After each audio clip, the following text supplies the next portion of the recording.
I'm Marissa Norcross. And I'm Dave Freund, and this is The Next Page. Hello, Marissa. Hi, how are you doing on this snowy day? It is a snowy, wintry day, and the crazy part in central New York is you can go from a snow squall where you can barely see anything, and the next mile it's bright sunshine. But that's lake effect snow in central New York. But yeah. I'm doing well. Thank you for asking. How about you? Good. I'm good. I'm ready. I'm hoping that maybe by the time this podcast is released, it won't be a snowy day. Yeah, that would be great. And I have to have a full confession to our listeners that even though I had been cold free for 9 months plus, I got a whale of a cold after we recorded our last podcast. Yeah.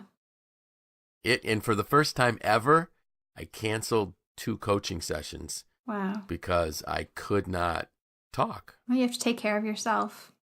I do. And I'm learning that, I learned that lesson the hard way, and it was just burning the candle at both ends. But I'm better, much better. I mean, I may still cough during this session, but things are going well. Good. And today we're going to talk about to write or not to write. That is the question. Yep.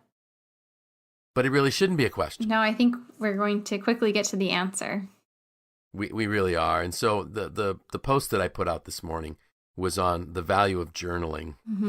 And, I'm a person, I hate to write. It's just not something that I enjoy doing. No, I shouldn't say But that. you do so much writing. I do a lot of writing. And I shouldn't say I hate it. I don't like writing by hand because my penmanship is awful. And oftentimes I can't even read what I write. But I will say this, that when we journal, it is still best. All the experts are saying it is best to have pen and paper as opposed to typing it. But I do, I do all my writing on a keyboard. And I am going to try. I've decided to try to get to writing longhand again, cursive, just so that I can see if I get a little bit more benefit. Not my writing for MACNY, but my journaling piece. But when we first think about journaling and journals and diaries, the first thought is, this teenager that's, trying to cope with all the feelings and emotions and the heartbreaks and things that happen, in our teen years, trying to get it out on paper just to release the energy, so to speak. And or else the other one that I thought of was whenever, we were blessed to have a child, my wife had these journals that she would keep. When the baby did this, the baby did that. And it's great to go back and read those things. But that's not the kind of journaling I'm really thinking of here. I'm actually thinking about that leader, that seasoned executive that has weathered the storms of life, in business and their personal life, journaling, because they really they're journaling for the same reasons, but also so that they can have the experience of the day turned into insight, because reflection turns experience into insight. And journaling really is a powerful tool to do that. I remember as a young leader going to MACNY board meetings and seeing these seasoned executives sitting there with their leather-bound journals, writing. Now, maybe they were just bored with the meeting. I don't know. I know I was at times, as you can be bored at any board meeting. That's not why they call them board meetings. But anyways, sorry, couldn't resist the pun. Yes. But, as things come into our minds, if we don't write it down, we're going to forget it. And one of the things that John Maxwell always talks about is he has a place that's something with him every day, all day, where he captures thoughts. That's journaling as well. An idea page in your planner or whatever it might be. But I did some quick searches, and I was shocked at how many benefits there are to journaling. One of the things, and you can hear my papers rustling underneath my microphone here. One of the sites had 100 benefits of journaling, and literally there are 100 bullet points. I promise I won't read them for journaling. So if somebody wants to figure it out, just Google, do a search, 100 benefits of journaling, and it'll pop up. But just some things that we'll touch on, and then I really want you and I to talk about, how can we get better at journaling? It reduces stress. It reduces stress because as we write out the emotions, some of the energy behind it is gone. As we write out the struggle, it's almost like sharing it with a close friend. It improves our immune function. They say that, believe it or not, expressive writing can strengthen your immunity and decrease your risk of illness. There you go. I wasn't journaling. I say you need to pick up the pace there. Yeah, exactly. Write more, Dave. It keeps your memory sharp. And I saw this in a couple areas, a couple sites that I looked at, where writing down things increases our ability to remember it because our brain is using that writing process to reinforce the learning. And we literally can store more things in our thoughts. It boosts our mood. Strengthens emotional functions, which does make sense because again you're writing down those emotions and kind of processing them through. And as you write it down, you say to yourself, "Whoa, where did that thought come from?" And it gives us a much better sense of self-awareness. It improves your writing just because you're writing. Inspires creativity because we can see the thought as it's being written out, and it will inspire us to think other thoughts. We can brainstorm more effectively. Helps us stay organized because again, we're not forgetting the things that we need to remember. This one is kind of obvious, but it allows you to really self-reflect. Right. And the reason why I do some journaling is just to increase the reflection time so that I can turn those experiences more into insight. Helps us achieve our goals, which is a given. If you write things down, you're certainly going to be focusing on the goals that you've got in front of you. We write what we learn. So the key to learning is to stop passively consuming information and start engaging in the ideas, so that as we make a note of a thought, we're engaging in that thought as opposed to just consuming data type of thing.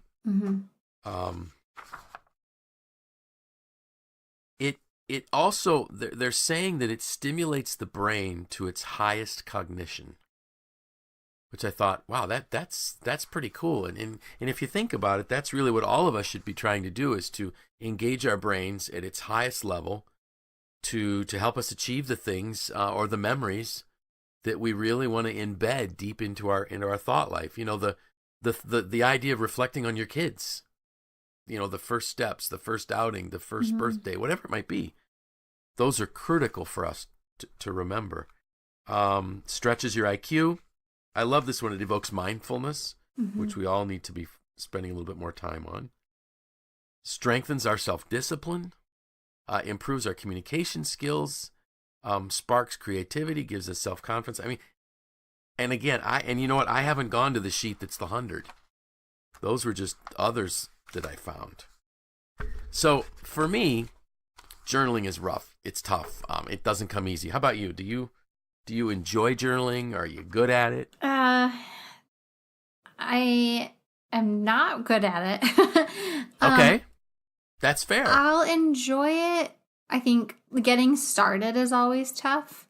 But I do, once I get going, enjoy it more and find the value in it.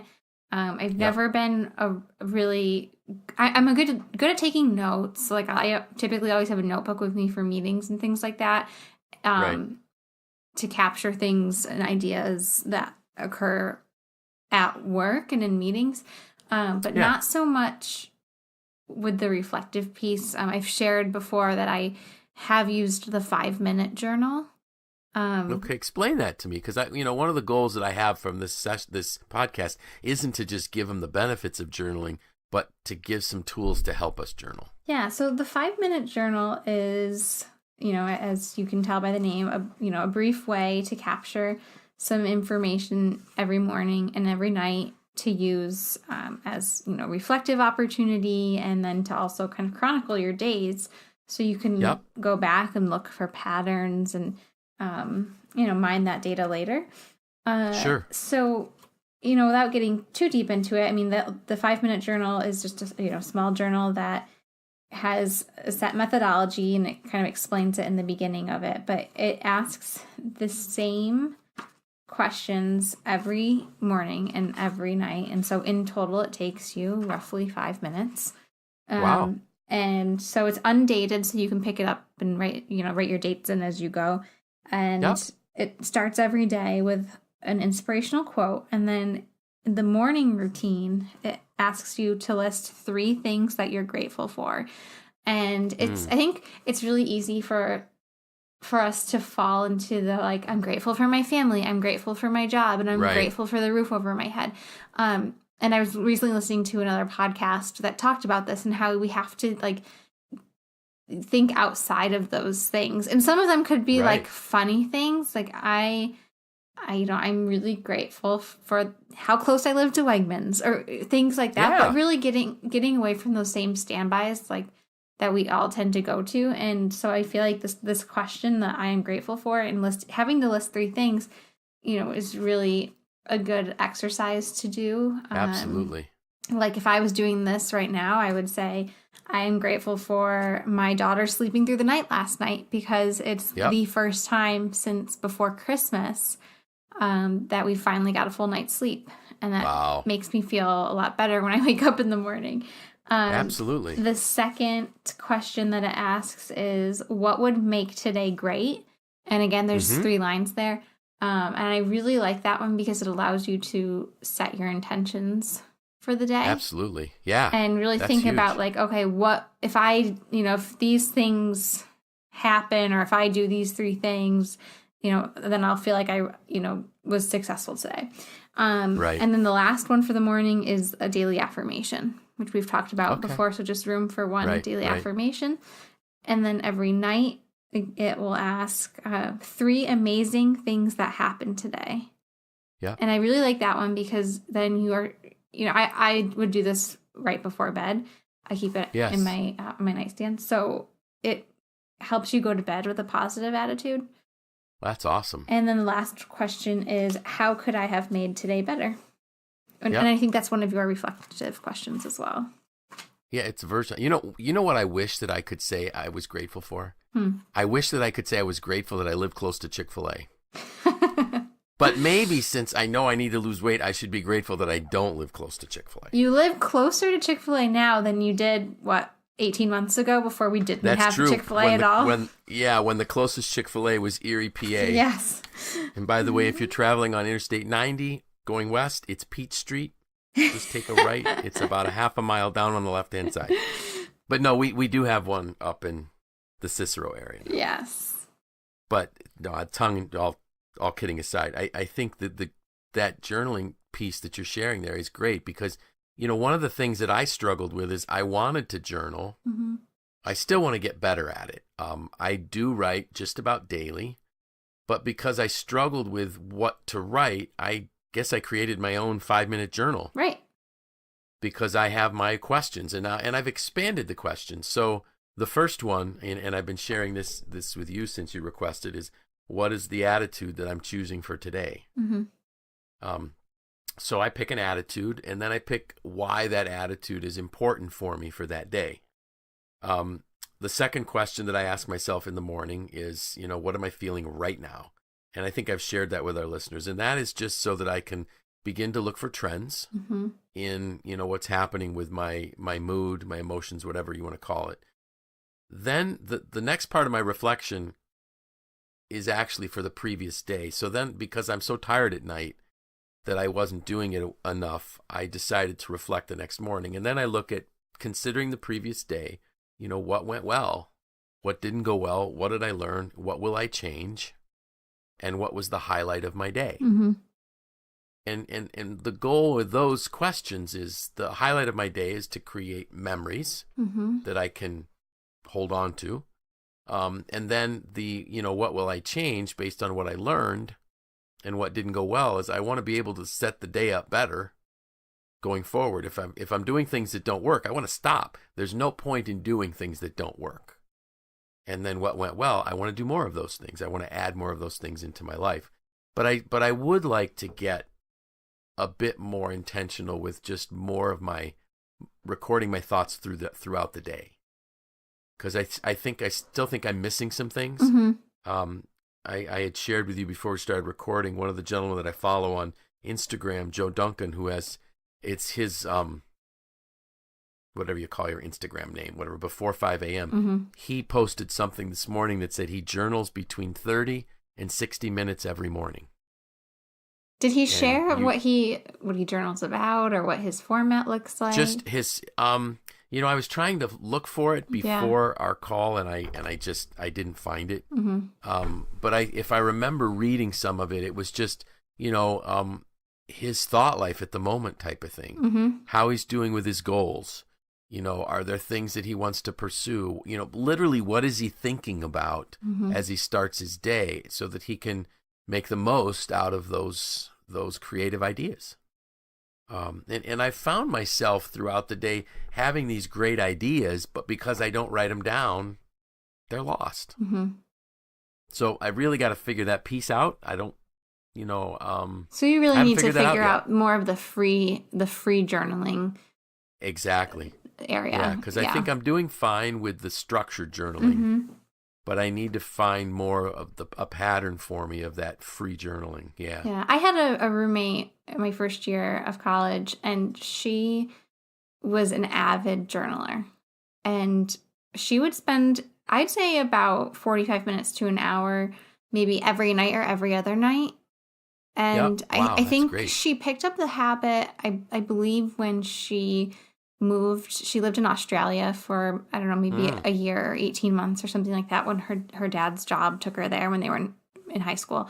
And and I think that's when she may have started. But she would definitely have like a process where she would get a nice hot cup of tea and like maybe a couple of her favorite cookies or a snack or something like that. And she would sit down and she would just write and write and write and write. And that was something I always wished I could do.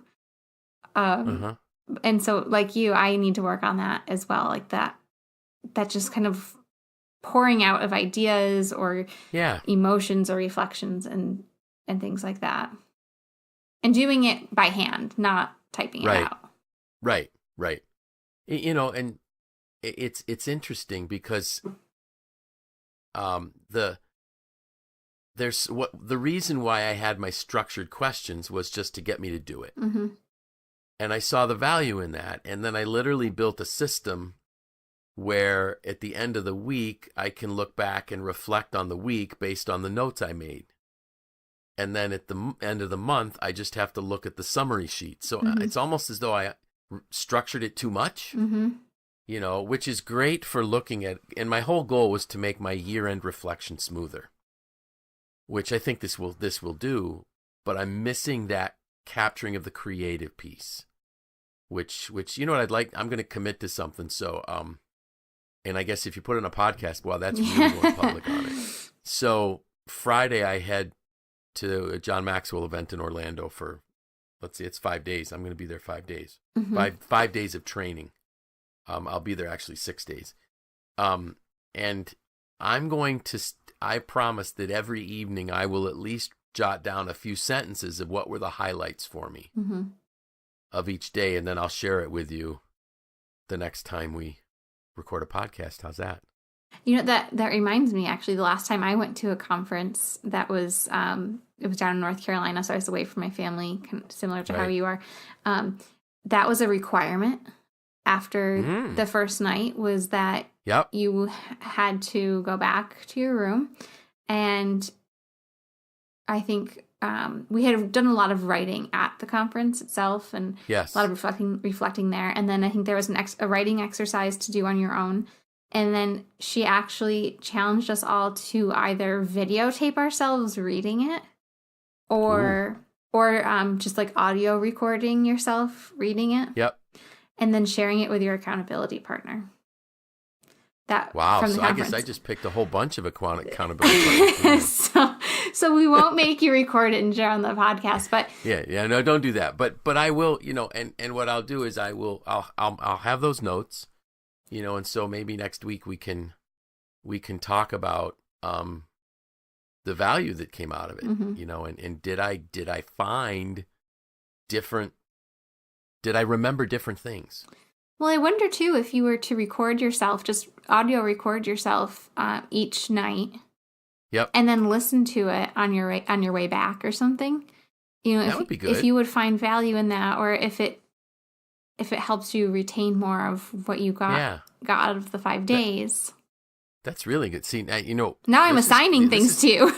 You are, and this is really public because, wow, this could end up like, we know our podcasts are in like, what was it? I don't know, 15 countries and 27 states. Yeah. So, oh my goodness. So you just made an international commitment to. But but that's what it takes. That is what it takes to change something in your life.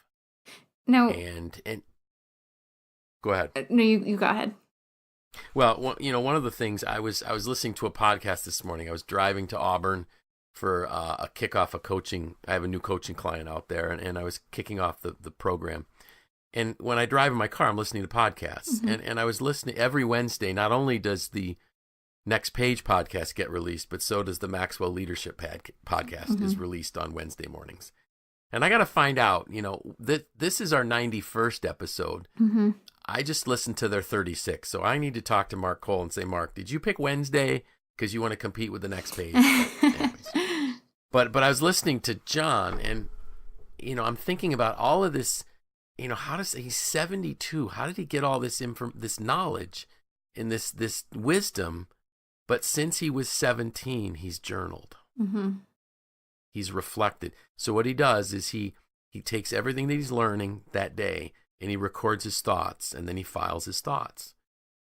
That's how he's done it. And he said it's compounding interest. Mm-hmm.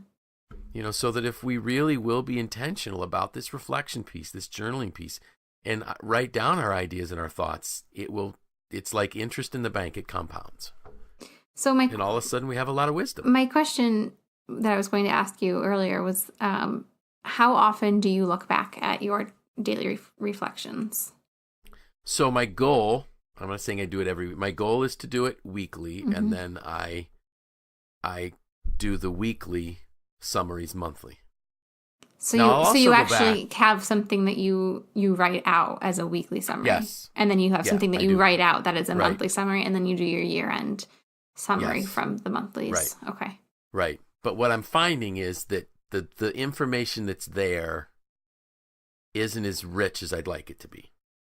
Well, I wonder if maybe probably because it's too structured. I was going to say maybe you've turned it too much into a ritual or a routine, and that's taken some of that reflective piece out of it. Yeah, I think you're right. Yeah. But I get it, because that would be something that I would do too, as I'm a very structured, I like structure and questions. And a systematic person. Yeah. And because my origin, I was a tool and die maker. Mm-hmm. We do things very precisely. I ran factories where everything was metrics and fill in the blanks, and that maybe I've systematized it too much. Mm-hmm. I don't know. Well, we'll find out, right? Won't we? Because I'm going to try to do it differently. Some of the tips that I did find some tips, and I really appreciate this conversation because I think it's helpful for me. I don't know if anybody else is going to benefit from it. So there were tips. One, use pen and paper. Mm-hmm. And believe it or not, I do have a favorite pen. I believe it. Everyone has a favorite pen. Yeah. Well, the crazy part was, so there's this company, Levenger, that sells really high-end pens and briefcases and things. And so I bought this pen.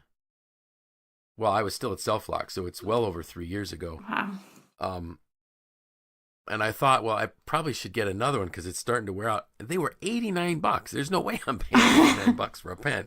But it just feels right, It's not very thick, but it's a nice piece of machined aluminum and it's anodized. Anyways, but pen and paper. Make it a habit. Just do it. Write something daily if you can. Mm-hmm. Embrace slowness. And this is my problem. I don't slow down. Now, the nice part is I'll be in Orlando. I'll be in a hotel the joke is Dave never goes out into the sun. I don't. I go into the hotel. I'm head down into my conference. And, I will walk out to the pool once so I can text my wife and say, honey, I did it. I did it. I need to slow down. Don't worry about sounding good. Make it useful to you.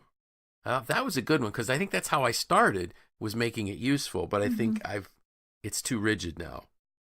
Use a list. You and I both just talked that we do that. Pick your best time of day. So I think I did some of that well. Keep your pen and paper handy. And the last one is start collecting your thoughts. And I think that's my piece that I'm missing.